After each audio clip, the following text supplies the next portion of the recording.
questa legge, studia, impara, non ma cosa adessa ignota. Io son sempre un idiota, io non so che sospirar. Quanto è cara, quanto è bella, quanto è bella, quanto è cara. Più la vedo e più mi piace, ma in quel cor non son capace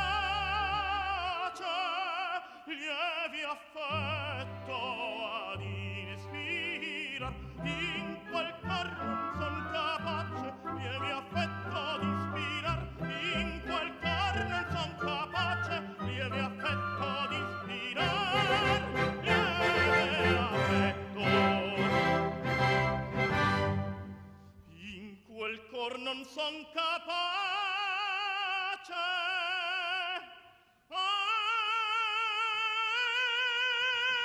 non son capace, lievi affetto ad inspirar.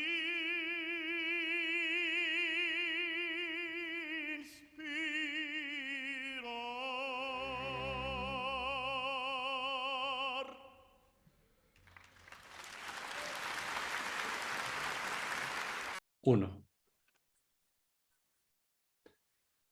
Hola, buenos días, buenas tardes, buenas noches. Acabamos de escuchar Questa Quella, Questa Cara de la ópera Elisir d'Amore, cantada por uno de mis tenores preferidos, a los que más admiro, y aparte de que me une unas vamos a llamar líneas que somos de las tierras latinoamericanas, de esa hermana República de Venezuela.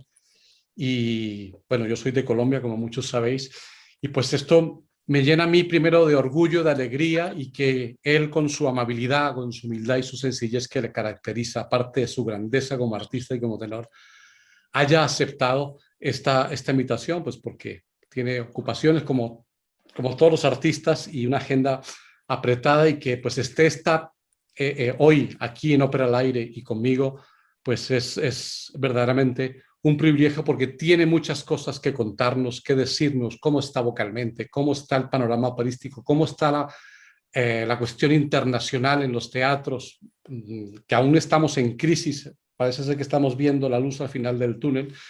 Y también, pues bueno, que nos cuente todo ese proceso que ha tenido hasta hoy. Él es uno de los tenores, digamos, yo digo, de finales del siglo XX y del siglo XXI, ¿no? Uno de los grandes tenores. Es decir, yo voy a leer su currículum. Bueno, les hablo de Aquiles Machado, un tenor venezolano, como digo, de la hermana República de Venezuela, a quien llevamos en el corazón en Colombia.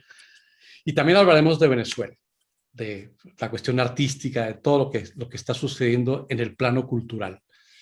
Él nace en Barquisimeto, inicia sus estudios musicales con Emilio Sojo, Vicente Emilio Sojo, estudia con en el Conservatorio Vicente Emilio Sojo, estudia con el profesor William Alvarado, en el Conservatorio Superior de Música Simón Bolívar, y en España estudia con otro de mis ídolos y uno de los íconos importantísimos, como es el señor Alfredo Kraus, en la Escuela Reina Sofía.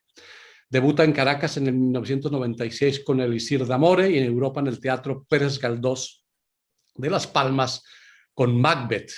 Desde entonces su carrera, como hemos sido testigos, ha ido en una constante evolución y en un grandísimo crescendo.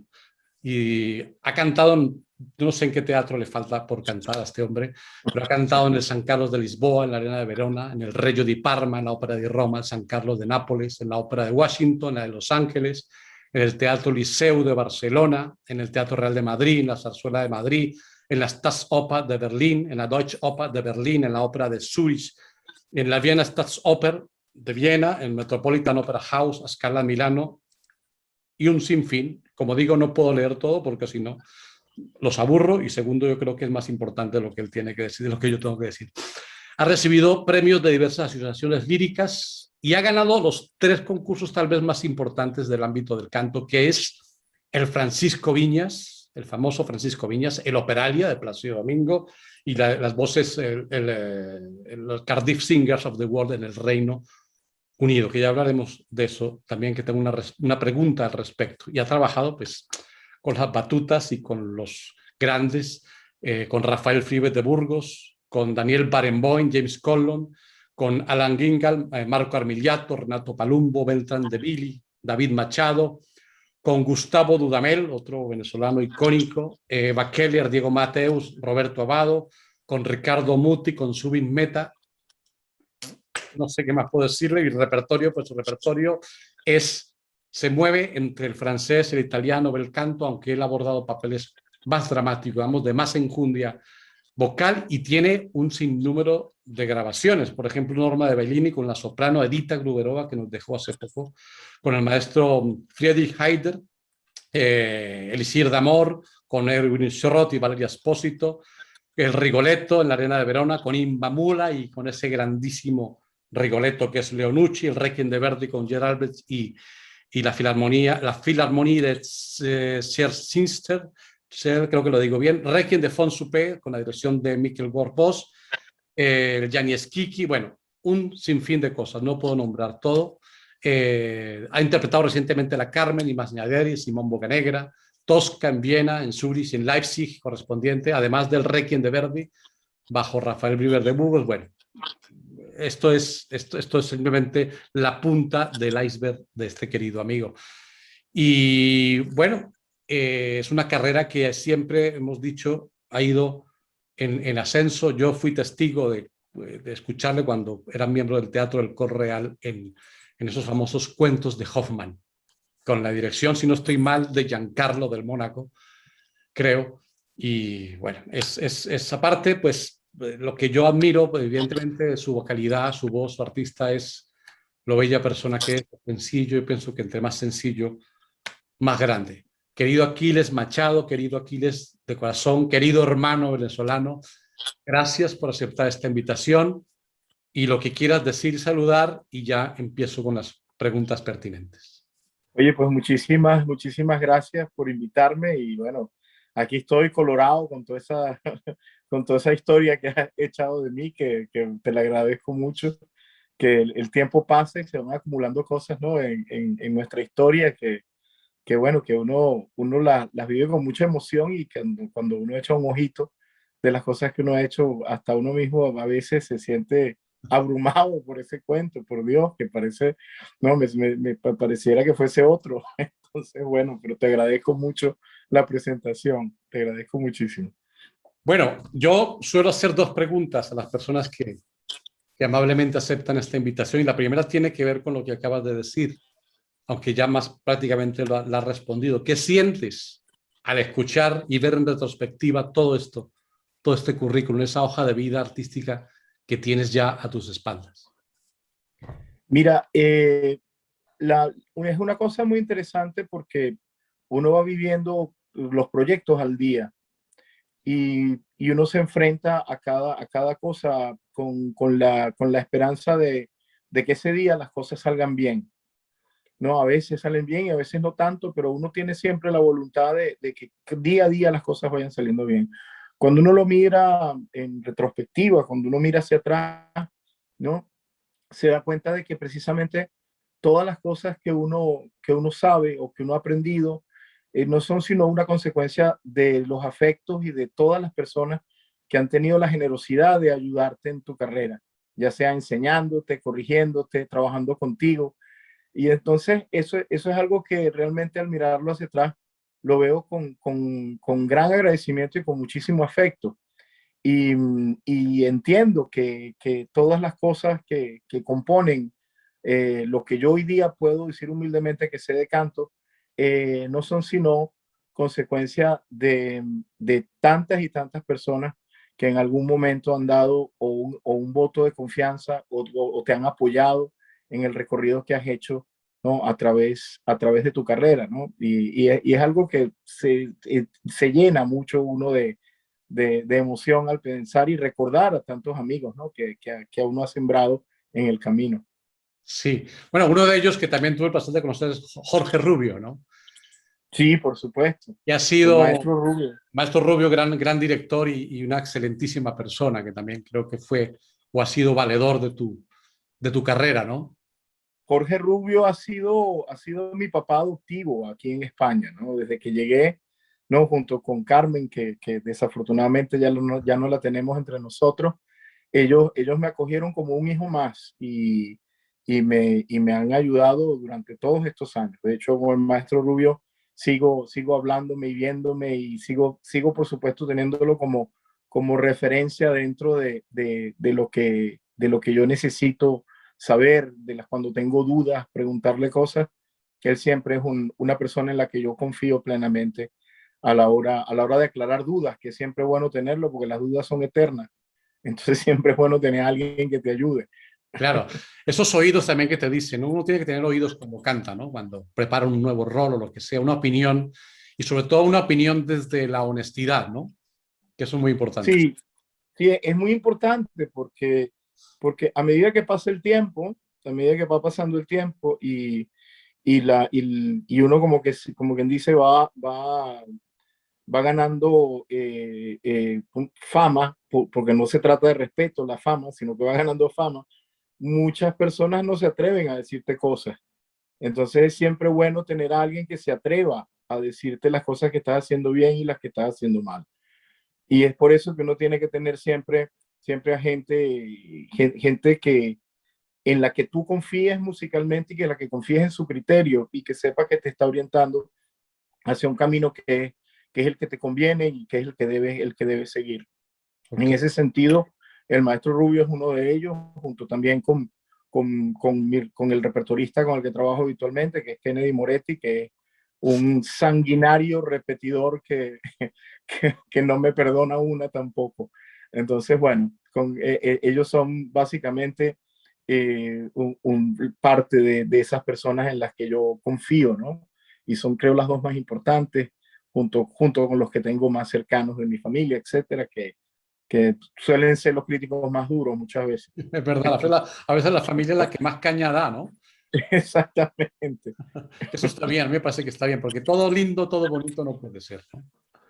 No, hoy día el crítico más criminal que tengo es mi hija menor, que me tira a la puerta y me dice, no, y me regaña cuando estoy estudiando. Entonces creo que de momento ese es mucho más dura que todos los otros.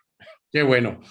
La segunda pregunta que siempre le hago a mis invitados es lo que tiene que ver con ese despertar al canto, ¿no?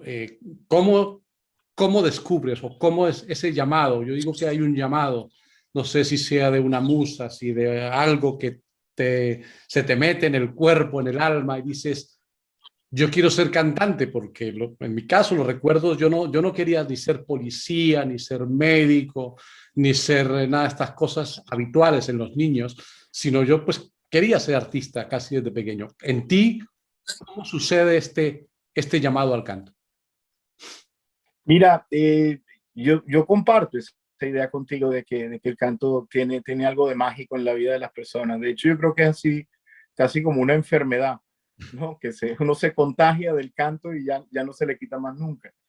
A mí, en mi caso particular, me pasa primero escuchando, ¿no?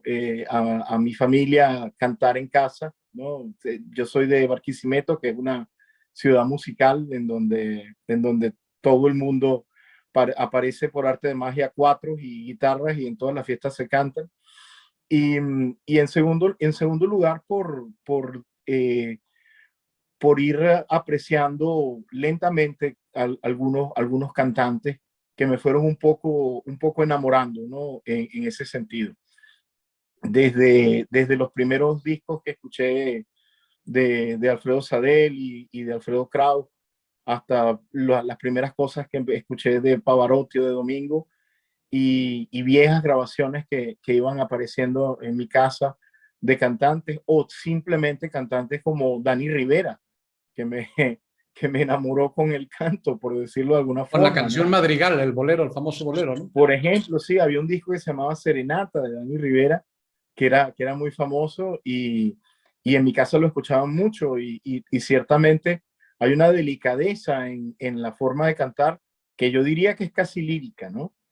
Pero si yo dijese el día en que yo dije yo quiero ser cantante, yo me remonto a la primera vez que vi una ópera y yo supe en ese momento que lo que yo quería hacer con mi vida era eso, era ser cantante. Recuerdo que fue Caballería y Payaso y me quedé muy impresionado de las voces y a mí eso me impactó profundamente y desde entonces creo yo que todo cambió, ¿no? Todo se torció hacia el canto, por decir, Bueno, por no decir no, que uno se infectó con el canto. bueno, Pero es así. bendita infección, ¿no? Sí, bendita infección, ciertamente, ¿no? Es una, es un camino que a mí me ha resultado muy provechoso, porque yo creo que no es solamente poder vivir de algo que amas, sino que el trabajar con la música, trabajar con la ópera, conocer a tantas personas de una riqueza intelectual, musical tan profunda, hace que uno cambie como ser humano y que se plantee mejorar en muchos otros sentidos, ya no solamente en el aspecto musical, sino también en el aspecto humano, en el aspecto intelectual, en el aspecto ciudadano, que también es algo muy importante. Entonces creo que eso me ha ayudado muchísimo y debo estar profundamente agradecido con la música. Qué bien. Bueno, entremos en materia, hablemos del canto, hablemos de voz, de la voz, de ese instrumento maravilloso. Eh, Sabemos que tu carrera, como decía al principio, ha ido creciendo. Hemos sido testigos de tu evolución como cantante, pero para que el canto, digamos, para que esa carrera sea sólida, para que haya, vamos a llamar, para que lleguen los éxitos, para que se consolide, tiene que haber una técnica vocal sólida, sin duda alguna, sobre todo para abordar papeles como los que has interpretado tú, desde Turandot, Carmen, La Fuerza del Destino, que son papeles tan dramáticos, tan complejos, o el propio Elixir de Amor.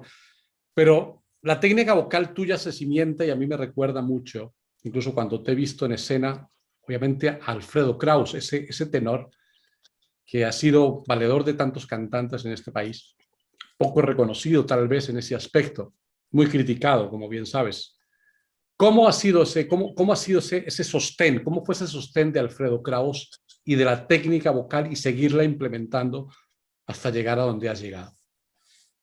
Mira, hay una cosa que es compleja porque eh, muchas veces la enseñanza del maestro Kraus eh, era difícil de entender, como todas las cosas, creo yo, útiles de la vida no son necesariamente de fácil acceso.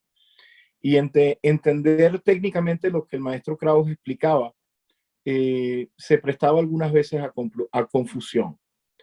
Y creo yo que yo en ese sentido debo estar también muy contento de habérmelo encontrado en mi camino y de haber venido hasta él a estudiar, porque si hay algo que a mí me ha quedado grabado en la mente, es que la principal manera de tener una solidez técnica es revisando la técnica todo el tiempo.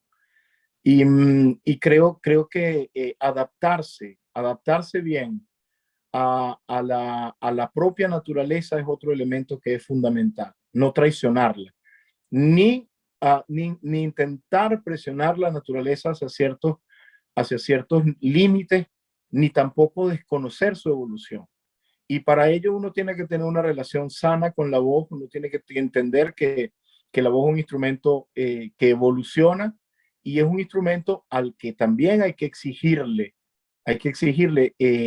siempre con gran cuidado para no entrometerse en su funcionamiento. Entonces, en ese sentido creo yo que la solidez de un cantante y sobre todo a un cantante que le vaya a tocar abordar papeles de alta densidad, ¿no? En su carrera, depende mucho del balance que logre conseguir entre esa relación saludable con su instrumento y luego el comprender la propia voz dentro de los roles que aborda, que eso es algo muy importante.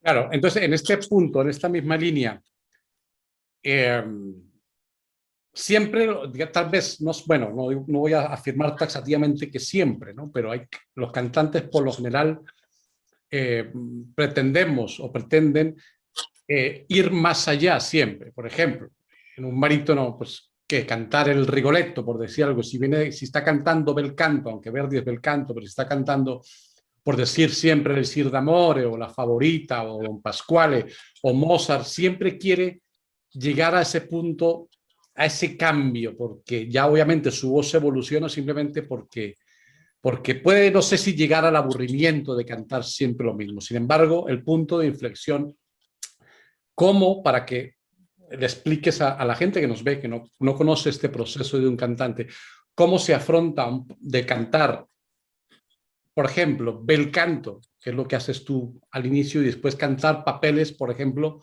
como el Calaf de Turandot? ¿Cómo es ese cambio de tuerca, por ejemplo?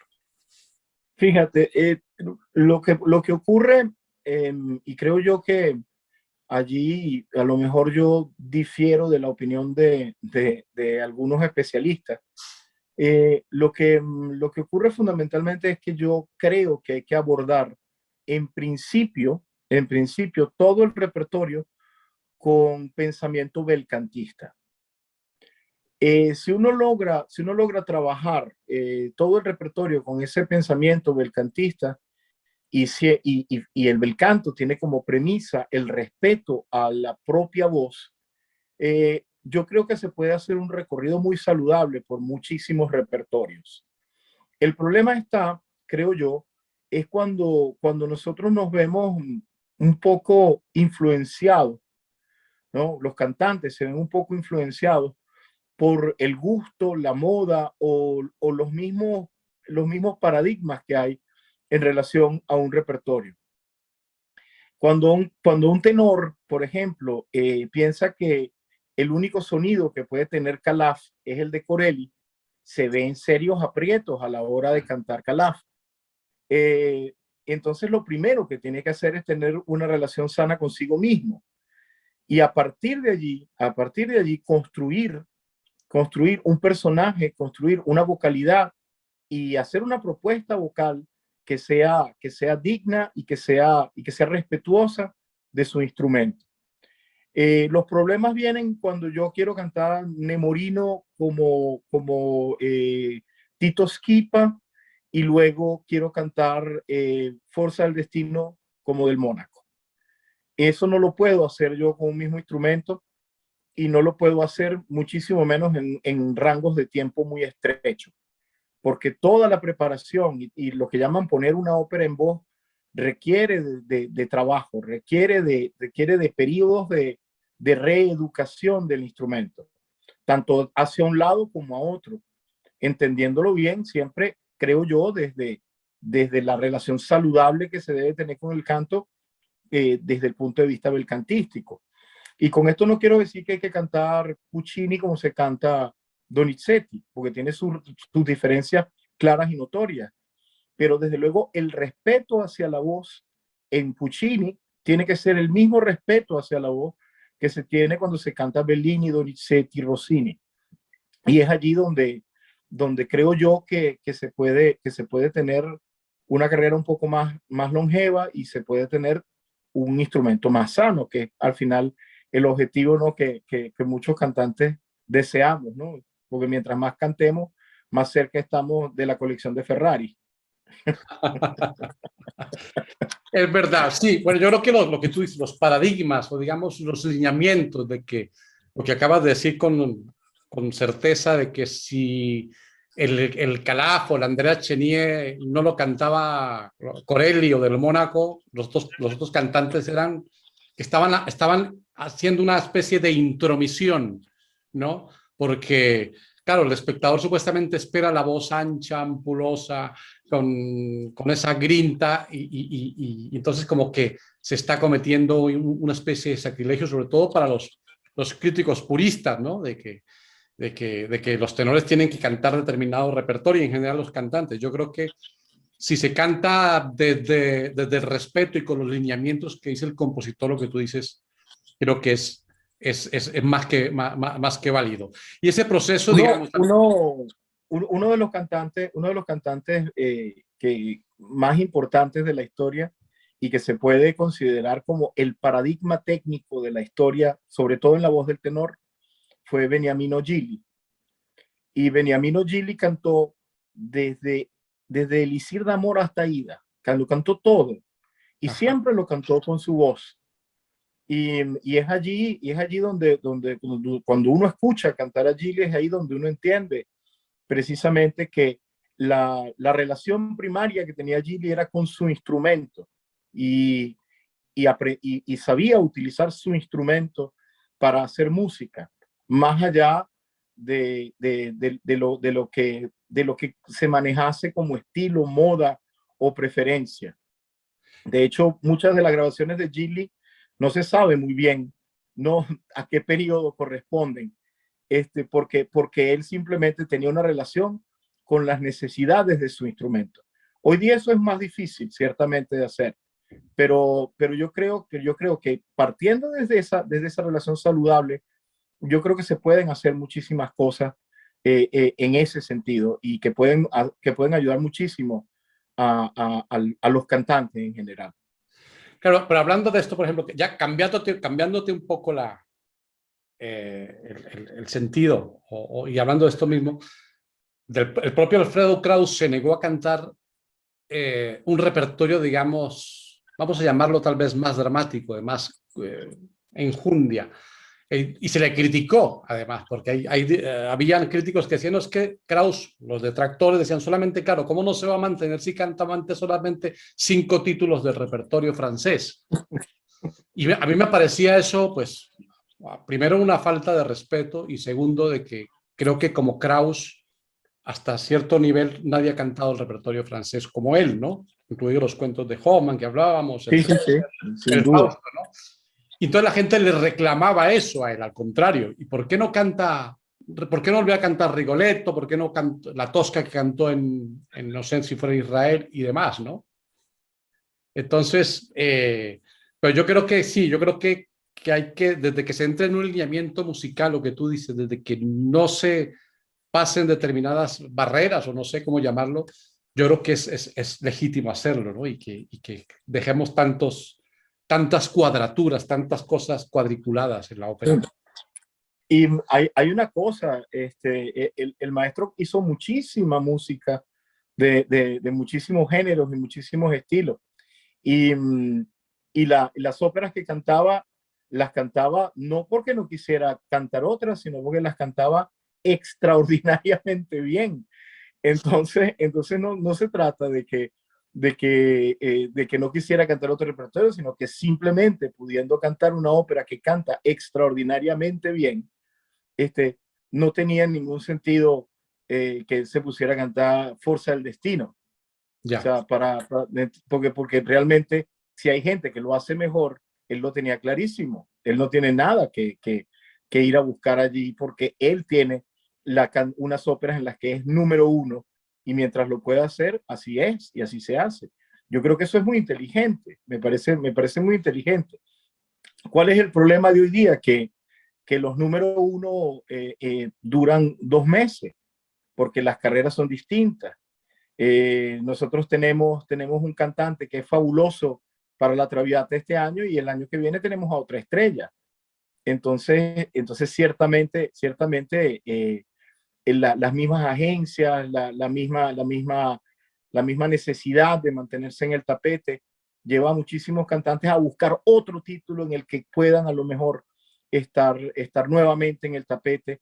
Y es que nos estamos olvidando de cuál es el objetivo fundamental de lo que nosotros hacemos como cantantes, que no es ser famoso, sino cantar bien. Pero existe también el problema, y lo entiendo, que nosotros podemos cantar todo lo bien que queramos, pero si cantamos bien solo en nuestras casas, nadie se entera de ello. Entonces es una situación compleja y una complejas. situación difícil. Y es muy fácil juzgar a las personas que se lanzan en aventuras de repertorio hoy día porque necesitan mantener su carrera viva, ¿no? Y ciertamente admirar a ese cantante que se niega a cantar determinadas cosas, pero que se quede en su casa todo el año. Yo creo que tendrían que admirarlo con una especie de subvención para que él pueda seguir, ¿no? manteniendo esa actitud tan noble, ciertamente, hacia el canto, pero desafortunadamente hay un mercado que exige determinadas cosas que quizás no sean las más saludables para los cantantes, pero es allí donde la inteligencia del cantante tiene que entrar en juego y tiene que saber hasta dónde puede jugarse el físico en determinadas cosas. Y siguiendo con el tema, hablando de ti, al abordar algún X papel o que te hayan solicitado que cantes un papel determinado, ¿has sentido que es un riesgo? ¿Has salido a escena bueno, obviamente hay una preparación antes, sin duda alguna, de meses, ¿no? Y te mides y sabes cómo va la voz, pero has sentido, voy a decirlo, estar en la cuerda floja en un momento dado y decir... A ver, llegar al escenario sintiéndome en la cuerda floja, creo que una sola vez de las que yo, de alguna ópera que he hecho. Me he sentido alguna vez, estoy pisando terreno que no es mío. Las otras veces que pareciera que estuviese en la cuerda floja, de verdad que te lo prometo, que lo había ensayado mucho en mi casa y lo había estudiado muchísimo en mi casa. Pero hay muchos elementos que se suman a las actuaciones de los artistas en el momento en que están en el teatro. La misma premura de los ensayos o, por el contrario, una producción que se alargue mucho en el tiempo puede producir desgaste en los artistas que llegan a los escenarios. Entonces eso hay que también saberlo con equilibrio y hay que aprender a manejar. Eso es algo que uno no aprende en los conservatorios, sino que lo aprende con la experiencia. O sea, tú no aprendes a marcar en un ensayo y no aprendes a decir, yo no puedo cantar más hasta que algún día no te pasa algo en un ensayo. Y entonces hay que tener precisamente aprender de los errores y aprender de las situaciones que no han sido buenas y de las buenas también, para poder construirte tu especie de armadura laboral, ¿no? Que te permita seguir caminando por esta profesión. Yo he tenido, creo yo, la prudencia de ir muy lentamente abriendo repertorio. O sea, yo ahora voy a hacer, se dice rápido, 30 años de carrera, ¿no? Y en 30 años de carrera yo creo que el número de títulos que yo tengo no es muy grande. Son muchas las funciones que yo he hecho, pero como número de títulos no es muy amplio. Y realmente la razón es porque he esperado los momentos para ir abriéndolo.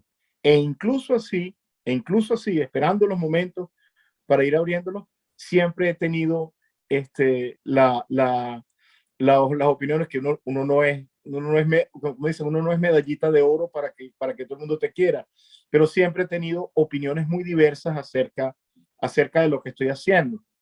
Y claro, ese pensamiento se toma o sea, yo por lo menos esas decisiones las tomo luego de pensarlas mucho y de reflexionarlas mucho. O sea, que a la ligera no han sido tomadas, pero incluso así uno puede tener la sensación de que el público, la crítica, etcétera, no están de acuerdo en lo que uno está haciendo, pero bueno, ese es el riesgo, ¿no? De las decisiones artísticas.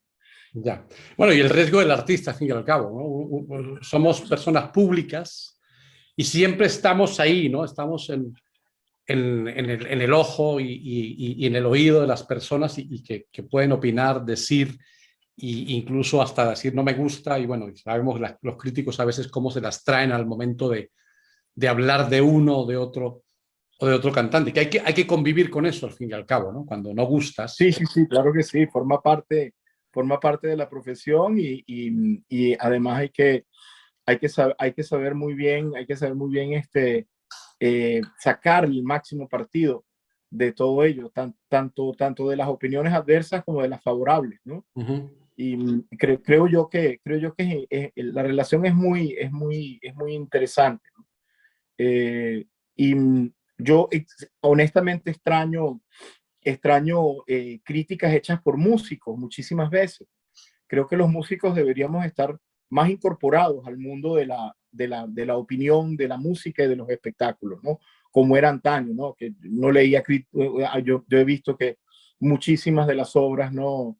De grandes compositores tenían notas de otros grandes compositores que opinaban acerca de ellas, ¿no? E igualmente creo yo que sería un ejercicio muy interesante para comparar, ¿no? ¿Cuál es la perspectiva de quien observa a otra persona haciendo cosas que en teoría debería saber perfectamente cómo se hace? Pero los críticos que opinan de canto, indistintamente de que sepan, de que tengan conocimiento de compositores, de la ópera, pero que no, es decir, porque hablar de canto de un instrumento desde fuera, ¿tú cómo ves esto? Es que el agudo no fue brillante, es que no hubo esquilo, es que no es, la voz no es la adecuada porque aquí canta de una manera y el agudo no llega. Y a veces yo me pregunto cómo se aborda este tema de la crítica de instrumento como el canto sin haber cantado, por ejemplo.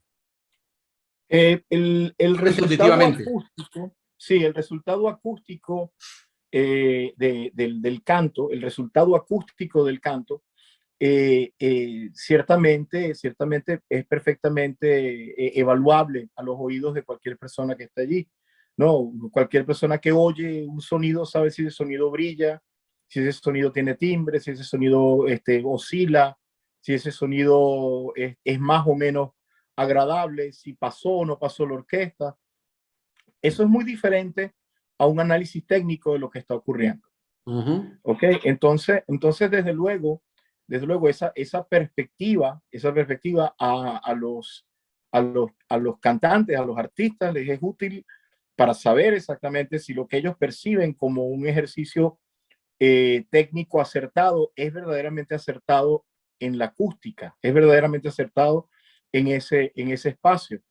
Claro, lo que quiero Pero, decir, pero perdona, sigue, perdona. sí, sí, sí. Sí, bueno, pero desde luego no es un análisis técnico de lo que ocurre. Porque el análisis técnico implica otras cosas, implica entender otro tipo de elementos, ¿no? Y una persona, yo siempre lo digo, o sea, yo soy un grandísimo aficionado, ¿no? Del automovilismo.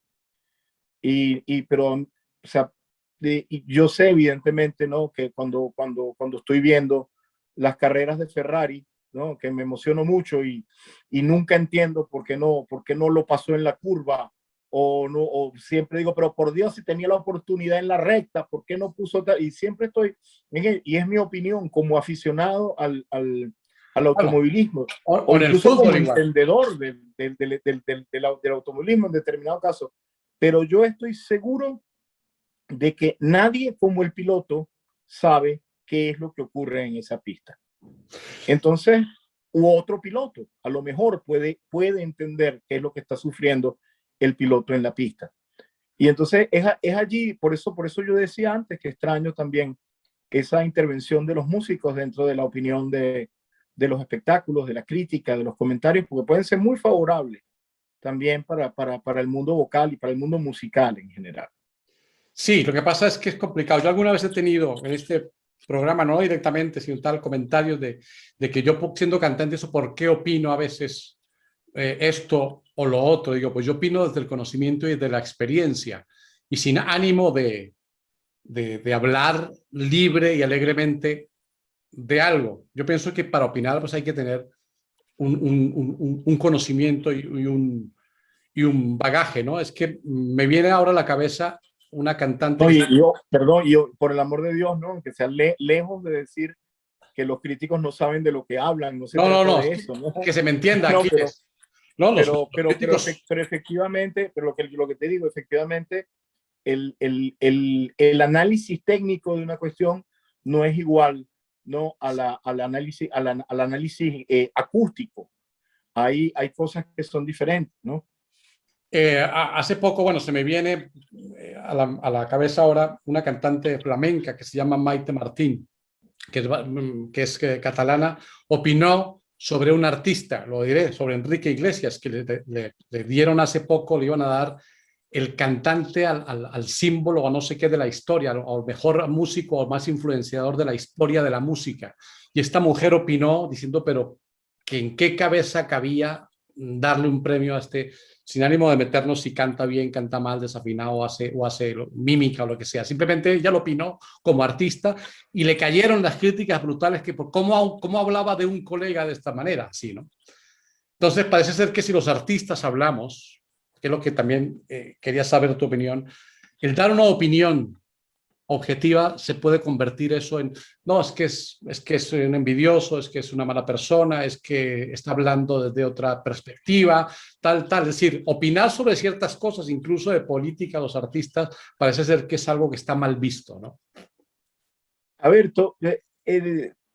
toda opinión, y en ese sentido creo que me voy aquí A mojar. a ganar unos enemigos. Toda opinión que tenga un fundamento, sí, una opinión que tenga un fundamento, eh, más allá de la incomodidad que produzca, sí, es una invitación a una reflexión. ¿Sí? Cuando una opinión no tiene fundamento y es simplemente incómoda o simplemente grosera o no sé, o desagradecida, eh, esa opinión desaparece. Esa opinión simplemente se la come el mismo peso de la intención de esa opinión. Pero desde luego yo creo que hay que tener el coraje, hay que tener el coraje de poder proponer cosas, porque eso es el principio del diálogo y es el principio del desarrollo. Si yo como profesor de canto, por decir algo, tengo a mis alumnos y les digo que todo es bellísimo y que todo está muy bien, yo simplemente estoy condenando a mis alumnos a que sean mediocres. Que no piense. Exactamente. Si yo le digo algo a un alumno sin ánimo de ofenderlo, ¿no? Pero si le digo algo a un alumno con objetividad y fundamento, y él es una persona inteligente, si es una persona inteligente, hay posibilidades de que se establezca una comunicación en donde yo pueda confrontar mis argumentos con los suyos. Si nosotros simplemente reducimos esto a me ofendo o él es un envidioso o te caemos en la misma diatriba de lo políticamente correcto, que es algo que a mí me parece muy incómodo, muy inútil. Porque el hecho de poder decir las verdades, no las verdades, sino de poder expresar la opinión propia con respecto a un determinado tópico, ¿sí? Es lo único que te permite a ti progresar, discutir acerca de determinadas cosas. En el arte esto es muy necesario. Yo creo que es muy necesario. Creo que hay una cierta, como decir, un cierto temor, ¿no? de muchos artistas a expresar una opinión negativa con respecto a determinado tipo de espectáculos, de gestiones, de artistas, etcétera, por miedo a ellos mismos quedarse fuera de un determinado círculo. Creo que eso no es sano. Yo creo que con respeto, ciertamente, con respeto se pueden decir las cosas claramente y explicarlas claramente, sin tener, o sea, pero hay que partir del punto del respeto. Hay que partir de no tener detrás de uno mismo, y eso también hay que revisarlo, detrás de uno mismo algún tipo de resentimiento o alguna especie de deseo oculto, ¿no? Sí, hay que poder expresarlo limpiamente. Pero Y es Aquiles, ahí donde está la dificultad. de todas maneras, es respetable que muchos artistas no opinen o no digan determinadas cosas, pero a mí me parece Sí, que es sí. una postura muy cómoda, ¿no? El callarse es muy cómodo. Hombre, que no siempre, ¿sabes? No siempre, porque mucha gente que se calla significa que está tragando con cosas que no le gustan. Ya. y no siempre es una postura muy cómoda el callarse. Y creo que a ver, nosotros trabajamos los artistas trabajamos en una cosa que, que si, a ver, si yo hoy me equivoco, si yo hoy hago algo mal, si a mí se me va un gallo en la escena, yo te puedo asegurar que nadie se muere. O sea, yo no estoy con un bisturí de diamante haciendo un trasplante de corazón, que tengo que tener la certeza de que tengo que hacer todo precisísimo. Entonces todos somos susceptibles a errores. Y creo que precisamente aceptar esa falibilidad nos va a permitir a nosotros reflexionar sobre lo que tenemos que hacer mejor. Y simplemente callarnos la boca o hacer silencio ante algo que nosotros vemos que está mal, va en contra de nuestro propio trabajo, va en contra de nuestro propio rendimiento como artista. Y creo que forma parte esencial de la dignidad de todo artista poder expresarse libremente. Imagínate tú, si uno no se puede expresar libremente en un ensayo, ¿qué esperas tú de tu propia voz como artista? Pasa es que Entonces, nos movemos, Aquiles, en un mundo hoy por todos los temas que hay, ¿no? Todos los temas políticos, los temas de diferente índole, que lo políticamente correcto. Si uno se sale de ahí, está mal visto. Ah, este es un conflictivo, este tipo está hablando lo que no es. Entonces ya eres un bicho raro. Entonces, en cierta manera, es mejor a veces callarse precisamente para no generar eso que tú dices, ¿no? El conflicto, el estar mal visto, la imagen, el compromiso, etcétera, etcétera. Pero bueno, yo pienso que estoy de acuerdo en que sí se puede dar una opinión desde la objetividad, desde el conocimiento y desde el respeto. sí, desde la cordialidad. Fíjate, yo rara vez he peleado con gente en este mundo, ¿no? Y si hay algo que yo puedo jactarme es que, como quien dice, soy amigo de muchísima gente. No, que eso en este mundo es complicado. Todo el mundo tiene enemigos parciales, no sectores, cosas. No, yo soy amigo de muchísima gente. Y puedo, creo yo, ojalá, a lo mejor cuando leamos los comentarios vemos ¿aló? Aló, Ajá. ahora. Ajá. A lo mejor cuando se lean los comentarios, no, vemos a un montón de gente insultando. Él es un grosero, él es tal cosa, a lo mejor eso ocurre. Pero digamos, en principio yo siento que siempre tengo una relación cordial con todo el mundo. Y dentro de esa relación de cordialidad, eh, debo decir que he sido siempre sincero, siempre sincero. Y, y en ese sentido creo que me siento feliz, pues, de no haberme traicionado, no, como artista y también como ser humano, ¿no? Por no haberme quedado nunca callado ante una situación de injusticia, no haberme nunca echado atrás por una posición de poder de alguien que quiera, no sé, imponerse ante otra persona, haber siempre expresado mi opinión cuando no estoy de acuerdo en algún aspecto artístico de lo que estamos haciendo, no asumir también que es importante cuando me equivoco ante determinada situación y tomar con humildad los criterios y las opiniones de quien efectivamente sabe más que uno, ¿no? Creo que eso es es algo que yo puedo decir que he logrado, pues, llevarnos con serenidad. Y eso ya es bastante, eso ya es bastante. En este mundo, ¿no? De locos histéricos y de personas, ¿no? Exacerbadas, es bastante difícil. Pero si no tenemos eso, no somos artistas.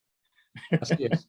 Bueno, en este punto vamos a escuchar a Aquiles Machado cantar una romanza de la Dolores de Tomás Bretón que se llama Aragón, la más famosa, con la Deutsche Radio Philharmonie, y ya volvemos en unos minutos.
éxtasis se muere.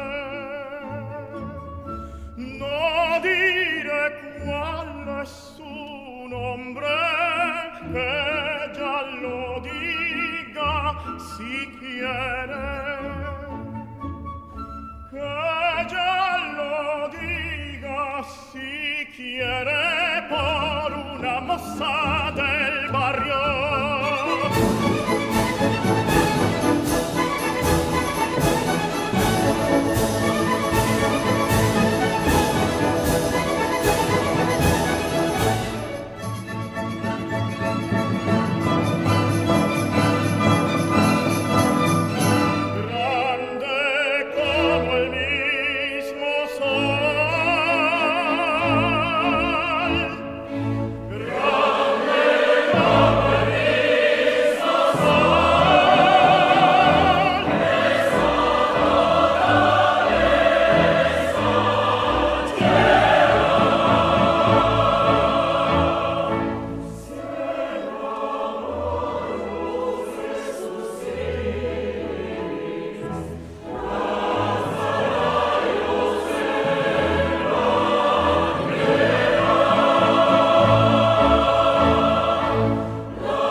Bueno, orquesta maravillosa, Aquiles, interpretación impecable, tu voz brillando como siempre.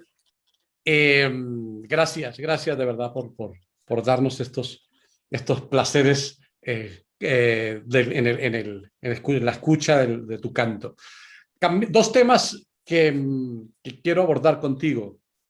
Sabemos que también en la ópera han cambiado a veces los roles o digamos los parámetros, digamos, estéticos. Hablo, por ejemplo, de las puestas en escena, los directores de escena, algunos que son los que tienen a veces la última palabra, mandan más que el director musical, bueno, en fin, no vamos a decir nombres. Pero yo recuerdo, bueno, aparte de eso, que el cantante pues tiene que estar muy preparado hoy por hoy, yo creo que no sé si más que antes.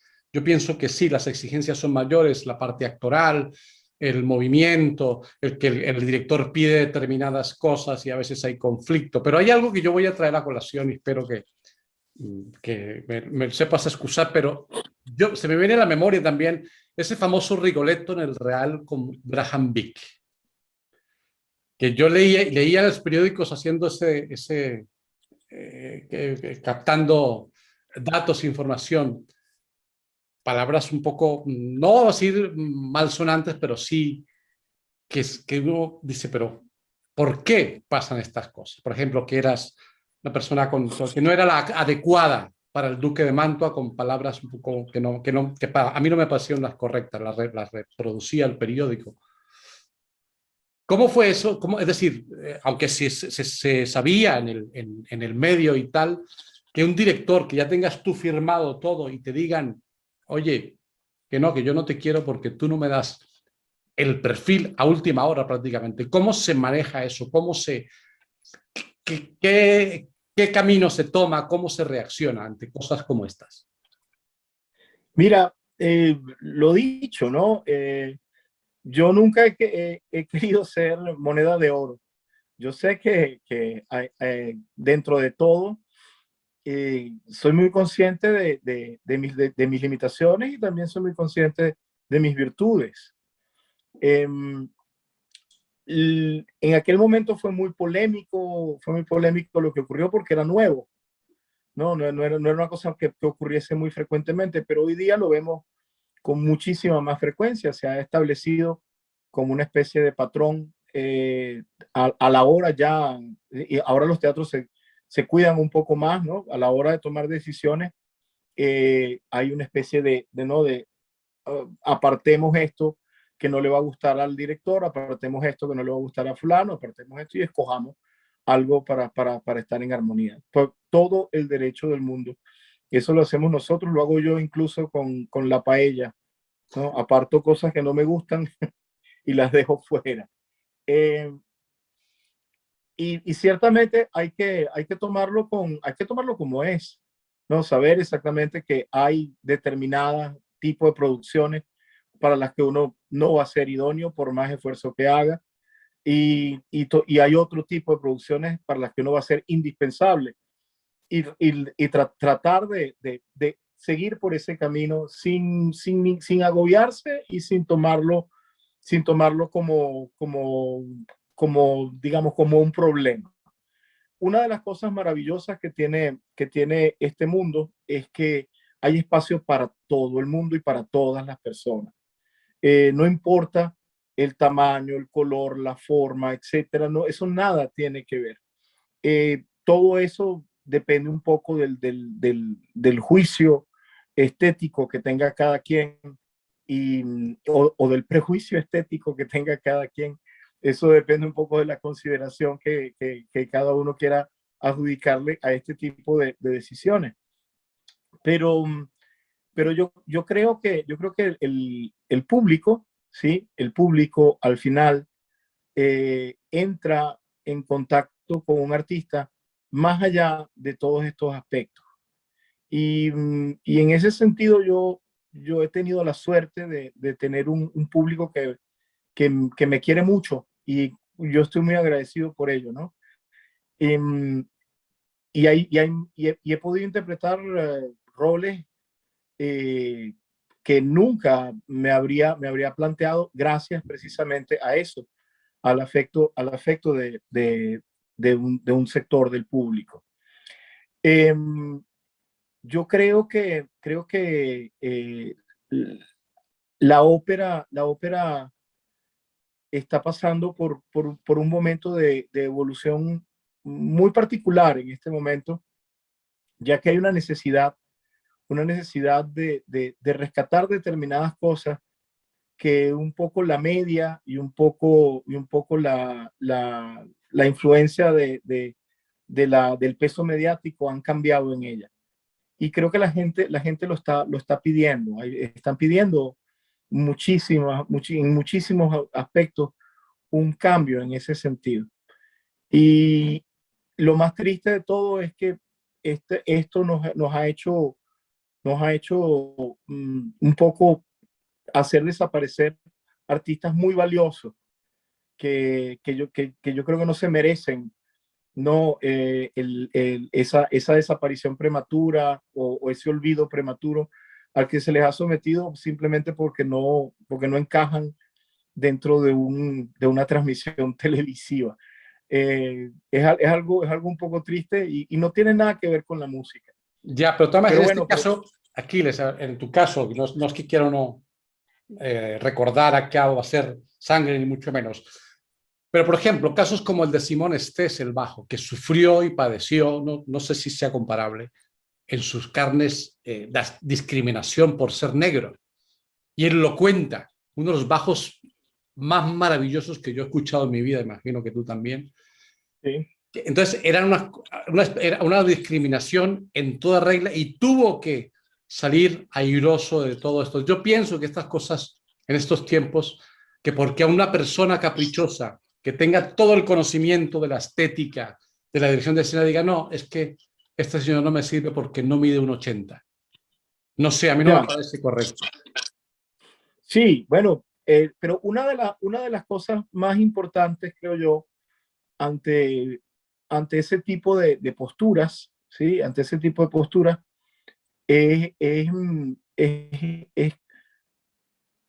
¿cómo se llama? Es entender, ¿no? Entender en uno mismo, cuál es el verdadero lugar que uno tiene. Ya, Entonces ciertamente, eh, el, en una película se hace un casting y se toma sí, una decisión, etcétera. Eso no quiere decir que uno no sea válido para determinadas cosas o para otras, ¿no?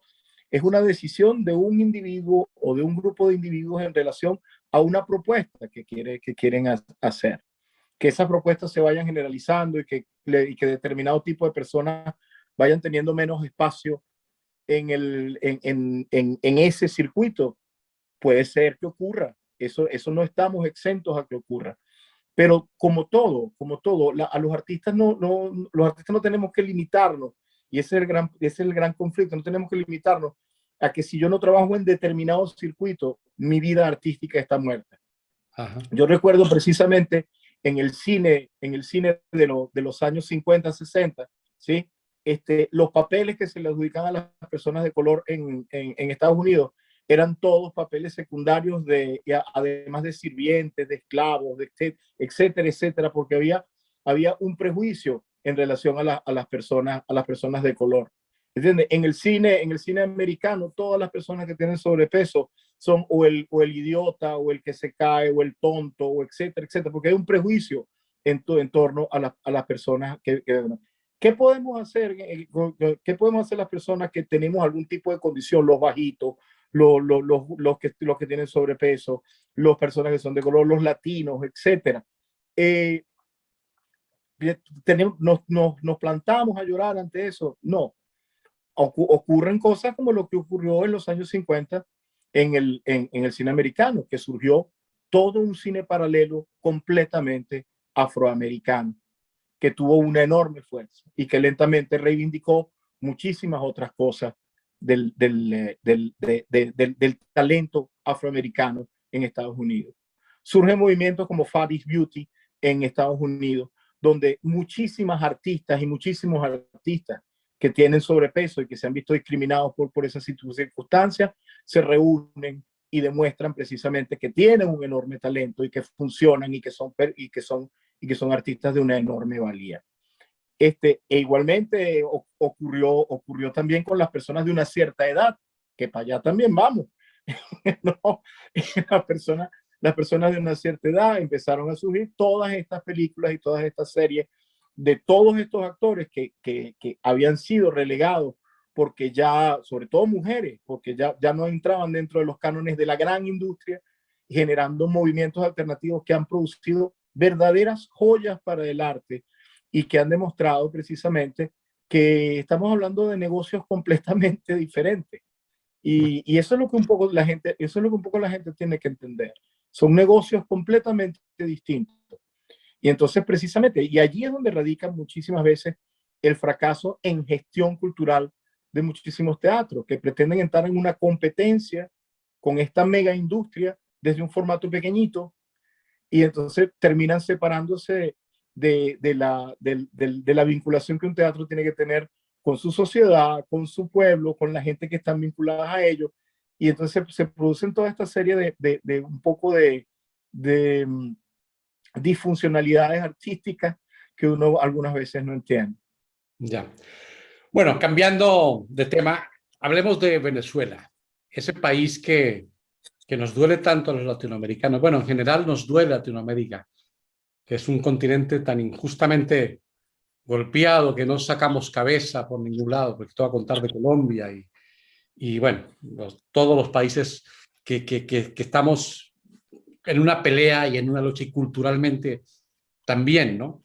Eh, Se me viene a la cabeza la labor de José Antonio Abreu en el año 1975, que este sistema de orquestas de Venezuela ha sido un referente para el mundo. Este sistema lo han copiado incluso en Colombia, han tomado elementos para hacer este sistema de orquestas, para formar a jóvenes. Por ejemplo, yo estaba viendo la página hoy y es es alucinante los programas que tienen, programas para discapacitados, programas para niños, programas para incluso médicos, programas para enseñar a enfermos en las clínicas, que yo me quedé, yo dije, qué maravilla.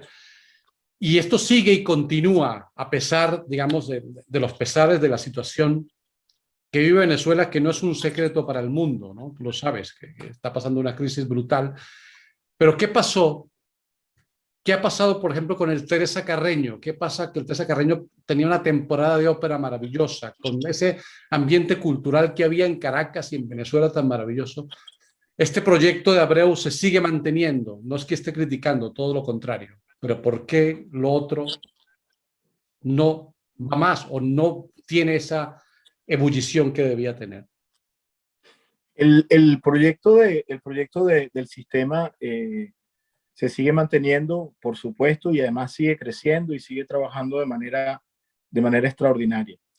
Eh, una de las razones por las cuales el proyecto del maestro Abreu sigue adelante es porque muchos de los que crecimos en ese proyecto, me incluyo porque yo formé parte de los conservatorios del sistema, muchas de las personas que crecimos en ese proyecto estamos convencidos de el sentido que tiene la música para nuestras vidas.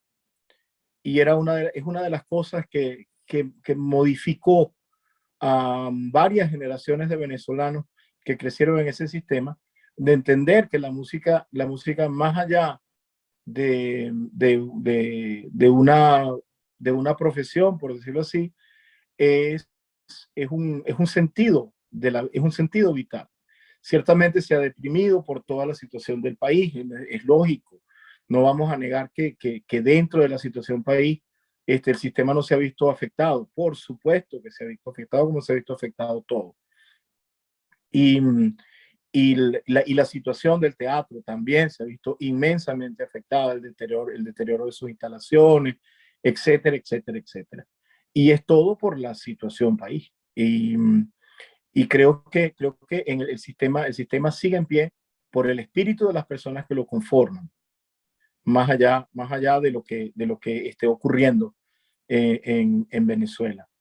Y, y eso yo creo que todos los artistas que se han quedado en Venezuela, los artistas líricos, la gente que sigue conformando las orquestas, etcétera, yo en particular los voy a considerar héroes de la cultura porque son los que van a salvar ese legado que se ha perdido una enorme temporada de expansión por la triste situación que vive Venezuela.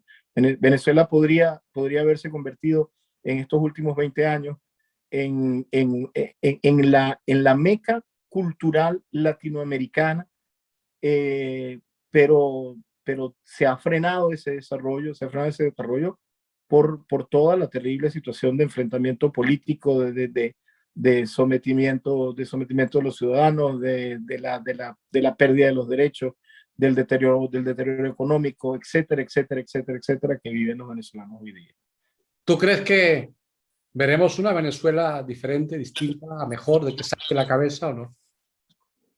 Yo estoy seguro que veremos una Venezuela mejor y distinta. Nada es para siempre. Y, y creo que si hay algo que los venezolanos han aprendido, ¿sí? Han aprendido en este periodo, es que las cosas se pueden perder de la noche a la mañana si uno no las cuida.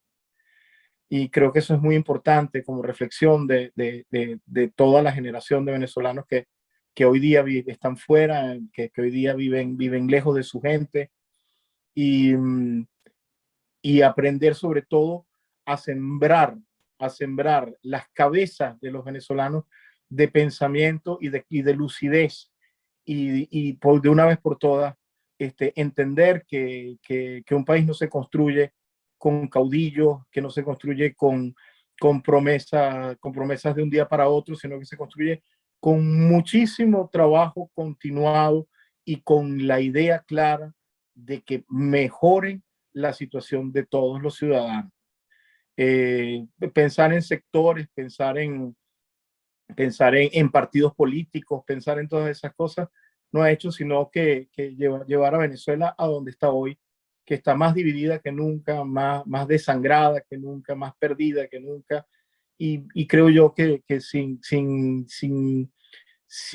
vista próxima a que la cosa termine, porque precisamente las personas que hoy día tienen el poder no lo quieren soltar bajo ningún aspecto, no se dan cuenta del daño, o si se dan cuenta, no lo quieren soltar bajo ningún aspecto del daño que están produciendo, ya no solamente para las personas que son sus congéneres, sino para las generaciones futuras, que es lo más triste. Bueno, a mí me gustan los cantantes polifacéticos, los artistas polifacéticos. Y nosotros somos hermanos con Venezuela porque tenemos un terreno ancho maravilloso que son los llanos orientales. Sí, señor. La llanura, que eso, bueno, un amanecer, ya sabes, un amanecer en los llanos, eso no tiene comparación, ¿verdad? Hablemos de folclore, Aquiles. Hablemos de la música llanera. ¿Qué es la música llanera, Aquiles? Esa que tú has cantado, que por ahí vi cosas cantando con un grupo llanero maravilloso. Bueno, que hay grupos llaneros, ya sabes, en Venezuela y en Colombia, que lo ponen a uno ahí a emocionarse de una manera impresionante. ¿Qué es el folclore? ¿Qué es la música llanera para que la gente que nos ve sepan que también Aquiles Machado canta música llanera y de su país? Mira, hay una cosa fantástica y en eso no podemos ser más hermanos, Colombia y Venezuela, y es la enorme diversidad folclórica que tenemos. Hay inmensidad, hay una gran variedad de ritmos, pero desde luego en el llano venezolano y en el llano colombiano también, nosotros podemos encontrar parientes muy cercanos, ¿no? de todo lo que es el folclore español, traducido desde luego con una enérgica bravura negroide, ¿no? hacia nuestras leyendas y hacia nuestras historias. La música llanera es un sentir muy hermoso, equiparable al flamenco español, equiparable a las folías, equiparable no sé, a la sardana, Al equiparable a fado. tantas cosas, ¿no? Que son hermanos, todo eso. Pero no solamente eso, sino que ese ritmo que nosotros entendemos como el joropo se va expandiendo y se va complicando y se va modificando a medida que recorre el territorio nacional. Y en Venezuela nosotros tenemos inmensidad de primos del joropo, más rápidos, más lentos, chuecos, porque tenemos mucho merengue en 5 también, y todo relacionado, como te digo, ¿no? Que es lo maravilloso del arte, todo relacionado con la gente que habita una determinada región. Eh, a mí me tocó, ¿no? Esa deuda que yo tenía con mi país, con Venezuela, hacer esta recopilación de la música venezolana, la canción de Venezuela, y, y de verdad que es algo que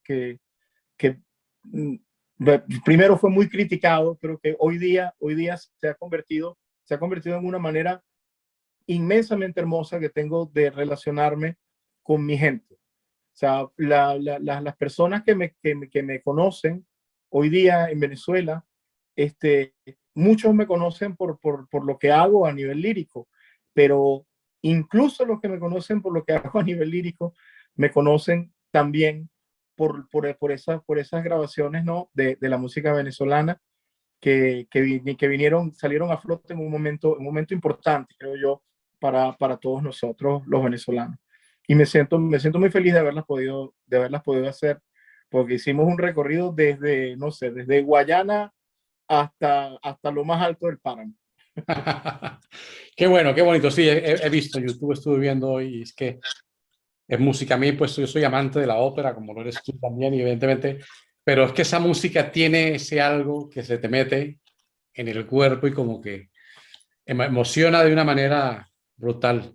La música llanera tiene algo, tiene ese sentimiento, ¿no? Esa forma de cantar, ese canto, el cuatro, como tocan las maracas, los capachos, el arpa. Es algo tan de la tierra, pero también tan, no sé, lo veo muy universal, muy, no sé, yo es que me apasiono con este tipo de... El folclore a mí me gusta mucho. Entonces, por eso te preguntaba. porque sé que has cantado este tipo de música. Y bueno, ya para ir acabando, ¿cómo ves la ópera actualmente? ¿Cómo ves la salud de la ópera? ¿Crees que está gozando de buena salud? ¿Cómo ves la parte de la enseñanza, de la pedagogía, de los nuevos valores, etcétera, etcétera? Todo eso que compone este género. Mira, yo veo a la ópera en un excelente estado de salud, déjame decirte.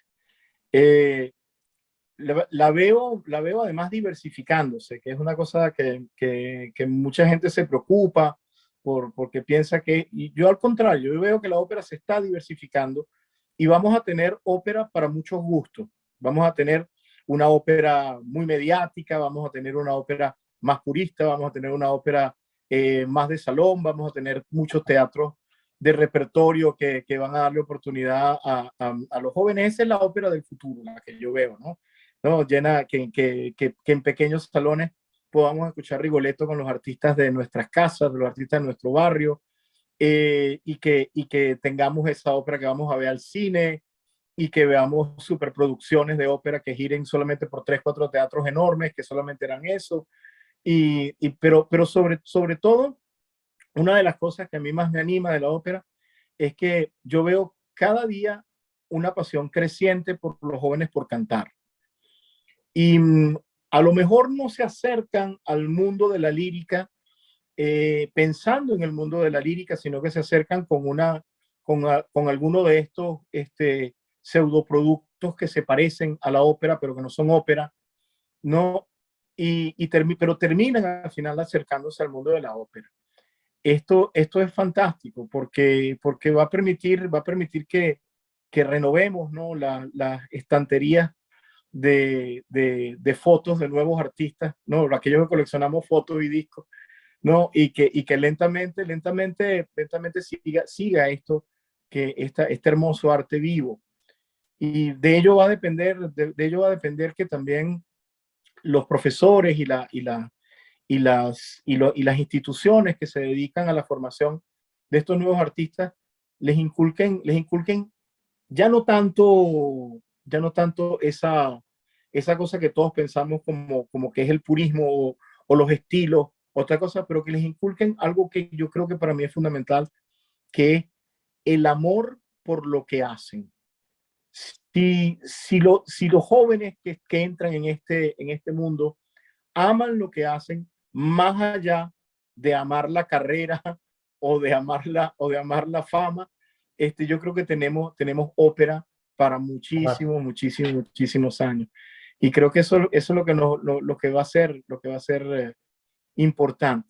Yo de verdad que sueño con eso, sueño con que en un futuro esta situación que tenemos no sé, tan gigantesca de megaproducciones, etcétera, ¿no? Que los vestuarios valen 2 millones de euros, nos devuelva a las plazas a Rigoletto, que yo quisiera verlo en mi barrio, verlo en las plazas de los pueblos, ver que ocurra eso para el bien de la ópera y para que la gente además aprenda a disfrutar distintos niveles de ese mismo arte.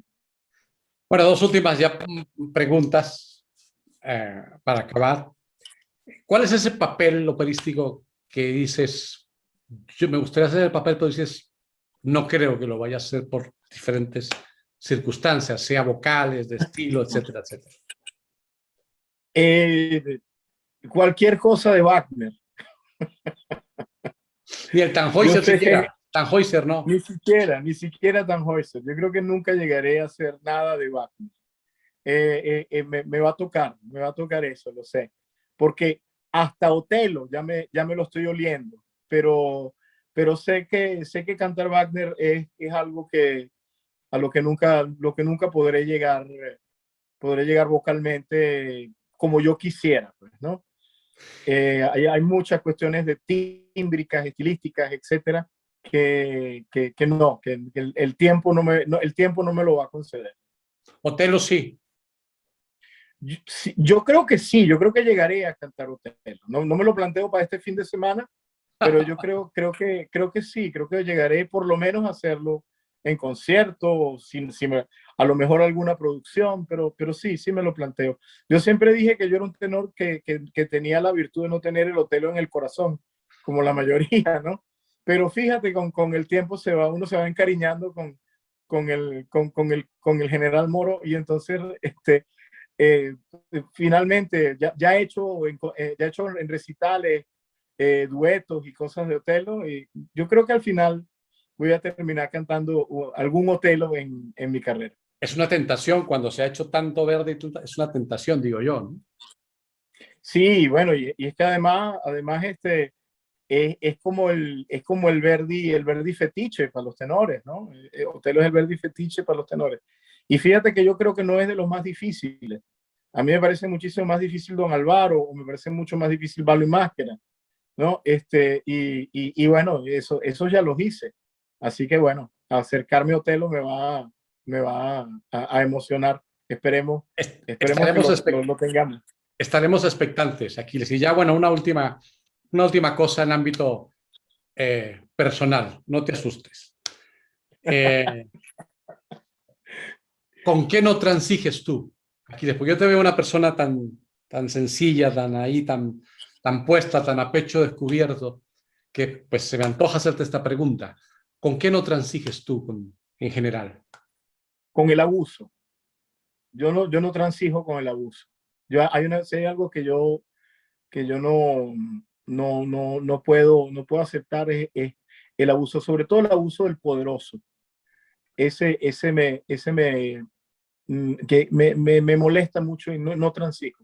Siempre me pongo de pie ante eso. ¿No? Aunque hoy día nosotros estamos viviendo momentos muy extraños, ¿no? Donde precisamente el abuso está teniendo formas muy particulares, ¿sí?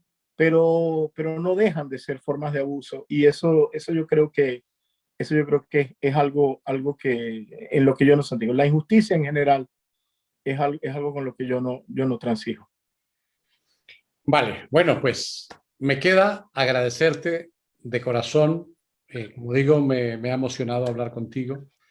Y ya dejo para Yo que, te lo agradezco muchísimo, porque ha sido muy ameno todo, de verdad, en serio. Te agradezco mucho la invitación. bueno, yo te lo agradezco más a ti porque bueno, lo que se intenta en este canal es hablar de esto, de la ópera, un poco de los entresijos, de los conceptos que tienen las opiniones, los artistas y acercarla un poco más y bueno, divertirnos un poco más si cabe en estos tiempos. Entonces, lo que quieras decir a la gente, a quien quieras, como quieras, el micrófono es tuyo y nos despedimos. Oye, bueno, no sé, me queda por decirle a todos los que te ven y a los espectadores en general que amen la ópera, y a los que no la conozcan que se acerquen, y a los que se acerquen que no la abandonen, y a los que están en ella que la sigan cuidando y mimando, porque es una fuente inagotable de aprendizaje.